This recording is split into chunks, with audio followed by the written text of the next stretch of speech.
প্রশ্ন, তুজুকি বাবরি কোন ভাষায় লেখা হয়েছিল? 4 ইংরেজি, 3 নেপালি, 2 সিকিমিজ, ভুটিয়া, 1 লেপচা।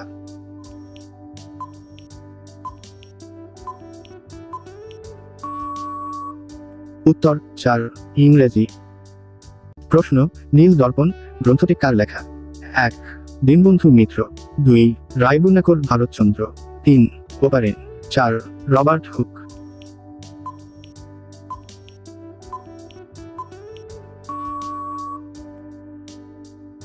উত্তর 2 রায়গুণাকর ভারতচন্দ্র। প্রশ্ন, ভারতের রাজধানী কি? 1 কলকাতা, 2 দিল্লি, 3 মুম্বাই, 4 চেন্নাই।